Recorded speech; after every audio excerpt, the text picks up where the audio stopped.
You cannot escape from death. Kuma needs more plus frames. I shouldn't be able to get launched off of any low on block. Are you trolling? I can't tell when you guys are trolling, because like people say those things and they be serious. So it's like when you said that, I would want to believe you're joking, but at the same time, you could be that guy who really goes around saying stuff like that. Oh no, you're serious. You said, and I get punished off my down back 2 on hit. Oh, you're serious. Okay, you are that guy who goes around saying the Moonsaw chat is never trolling. Yeah, he is not trolling. I said no lie. Of course, if something is really game breaking, attack it. Like heat smashes into mix-ups. Guard breaks that wall splats for full combos. But like if you're talking about some low that you love using, but you're upset, you could get punished for it. I don't know, bro. I don't view these things as like the developers should get in there and fix it for me. I view it as like, how can I get in there and do it? And that's why I kind of like people has this opinion of me that they think I sit here and downplay Yoshimitsu all day, which is not the case at all. I could care less about the power level of Yoshimitsu. I would rather him be a lot weaker. So when I beat my opponent, they know that it's all me and there is no like developer there. When did you guys like when you win against your opponent? They know that it's 100% you and it's no developers at all. Wouldn't everyone love that? Everyone would love to have the full credit for their victory, but at the same time, people want their characters to be powerful, and you can't get both ways. I want Yoshimitsu to be weak. Whatever nerfs you want to Yoshimitsu, that's what I want for Yoshimitsu too. I agree with you. So then, when I beat you, then you just got to sit there and look stupid in the face. That's what I want. I don't want buffs. I want you to lose and know that it was me who beat you, not season 3. But a lot of players don't think that way. They want to win by any means. And that's why we ended up in this way, because there's a lot of people who aren't willing to put in the work, put in the skill, but they still want to win. And when they don't win, they start complaining and blaming things and this and that. And the developers see those reactions and then they try to fix it with balancing. And then the players see that their whining is getting addressed through balancing, so then they whine even more, and then the developers fix even more, and you have this vicious cycle going on now. And now players are realizing that it's gone too far and they're trying to stop it, but you still have some people who are in their own little pocket of delusion and are asking for buffs. Nerf Flash. What would you nerf about the Flash? Anyone has any suggestions for what you would nerf about the Flash? And then I also saw you said buff Kazya. Does Kazya need buffs? And I would say no, he doesn't need buffs. It's other characters that should be brought down to his level. Now, I do think Kazya has some power behind him, but when we're comparing him to other characters, he falls short. Like take away his ability to regain heat off a hell sweep, that's something that can go. There probably is something else that he does that's stupid, but that's all that I could really think of. Isn't Flash a launcher? Make it to where it only launches in heat. I mean, if they wanted to make it not a launcher and you only get back to 2 guaranteed, I think people would still cry about it. That would be a heavy nerf to the move too, though. His Flash was much stronger in Tekken 7. Much stronger. It had more range, it had more tracking, it dealt more damage, and it launched in sword stance. So the move is already super weak in this game, but the reason why it still feels powerful is because the amount of damage that Yoshimitsu can deal out. Yoshimitsu was never supposed to be this character who could deal out this much damage. They did bring his damage down in season 2. I saw a post on Twitter where someone counted all of the individual buffs and nerfs that every character received. Lydia is the most buffed. Yoshimitsu is the most nerfed, but even then they can hit him a little bit more. There's still more work to be done with him, definitely. Brother Kazya has nothing to play, actually. Only electrics, 443, and hell sweep. Isn't that the identity of the character? Can someone else who's knowledgeable about Kazya weigh in on that? It seems kind of weird, like where people pick a character who's really fundamental and then players are like, ah man, I wish he had something else. But the thing that you're wishing and wanting would break his identity like crazy. If you're wanting something else from Kazya, then you probably should go play Reina or Heihachi or Jin.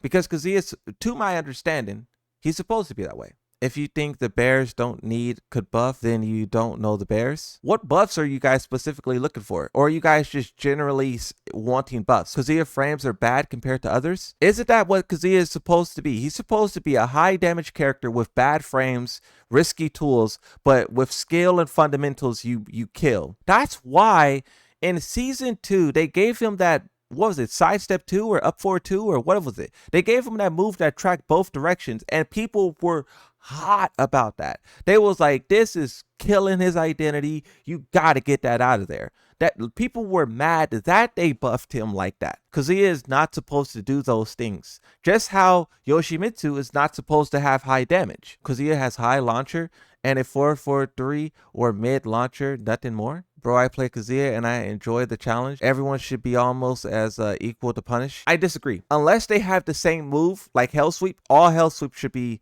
the same punishable. All hop kick should be the same punishable. There shouldn't be a Hell Sweep that's safe and then this and blah blah blah like Heihachi. So I would disagree there. I don't want much. I just want to throw out a low and not be launched on block like the rest of the roster. That's not true. Yoshimitsu can't do that, bro. Isn't Asuka that way as well? Or did they buff Asuka and gave her like a crazy low? Yoshi has down back 3, 25, 19, 19, 19, 26. But the thing about that move is that you can interrupt and kill him. I just think it's a good move. I mean, it's a good move, but it's very defeatable. Can you show interrupting it?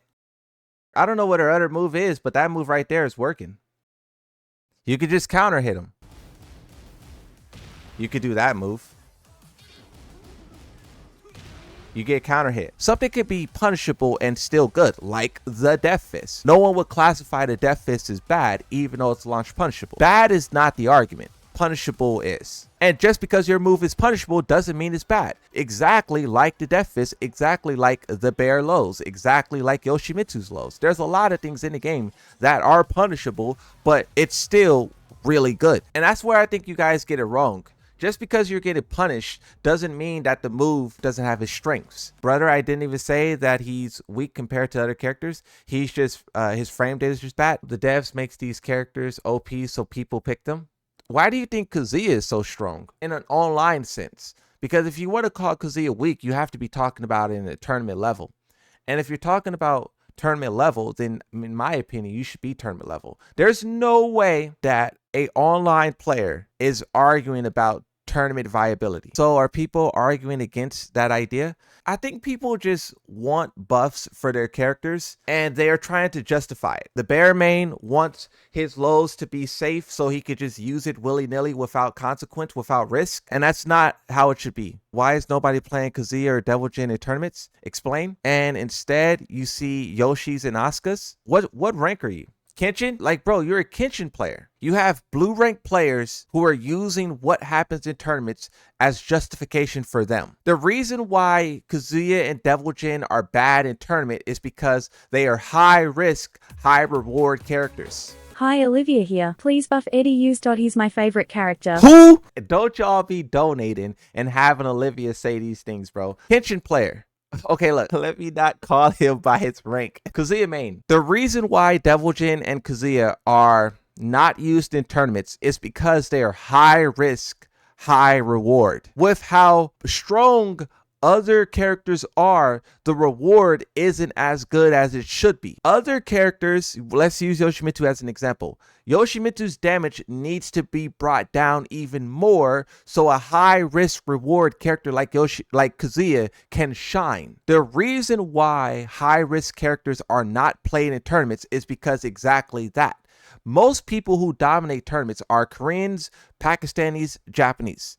The Koreans and the Japanese don't like taking risks. They like playing it very, very safe and taking as few risks as possible. So those guys will naturally shy away from high risk, high reward characters. So that leaves only the Pakistanis, EUs, and Americans to pick up the slack and play these high risk characters. Now, the thing about EUs and Americans is that they are most of them are character loyalists, which means if they play Jack, they're going to play Jack no matter what happens. If they play Alyssa, they're going to play Alyssa no matter what happens. So then it only leaves Pakistan to pick up the slack. And Pakistan only plays the characters that are the most broken. So unless that high risk, high reward character, which in this scenario, Kazya or Devil Jin, the Pakistanis won't go nowhere near them. So that's why characters like Kazya and Devil Jin have low usage. It's because of literally the way that the player bases operate. And it has, yes, they are weak in this game. They are naturally weak. But you could even go back to Tekken 7 when Kazya was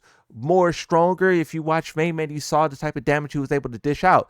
And Still, no one really played him. It was rare when you see in a Kazya tournaments because of the nature of the character. Now, high risk, high reward does very well online. These moves are much more abusable, and this is why Devil Jin has one of the highest win rates in online. Kazya has a low win rate because he's so popular. That's not an opinion. Everything I said is based off facts, statistics, and the truth. People know the matchup much more than you think. Well, see, what you have to understand is you're Tekken King.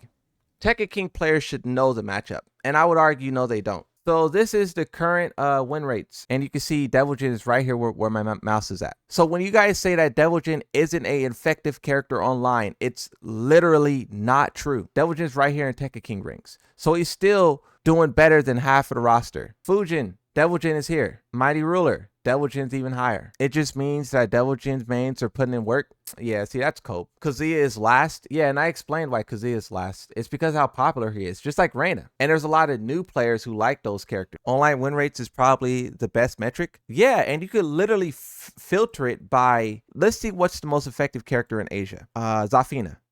Most effective character Middle East, Zhao Yu, Raven, Lily. Devil Jin. And we know the Middle East is where the best players are at. Come on. Americas. Anna's dominating. Shahid's dominating. Claudio's dominating. Europe. Lars, Zafina, Claudio.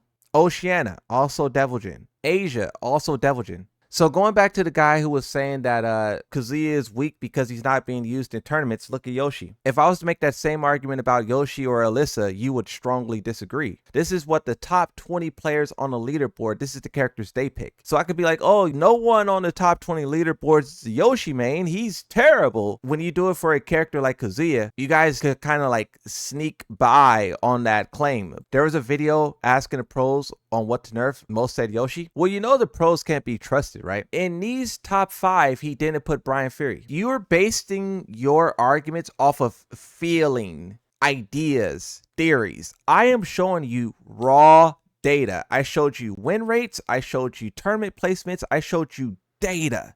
I'm not showing you some pro who is like, oh, I think it's something. Yeah, that's a very powerful statement. When Nee or Arsalan says these things, those are powerful statements. But data is even more powerful. What do you guys think is more powerful? Do you think a pro saying the character is broken or having data to show this thing? Which one of those two are more powerful? I think the data. So that's why when you guys be like, but this guy said, it's like, it doesn't matter. We have data.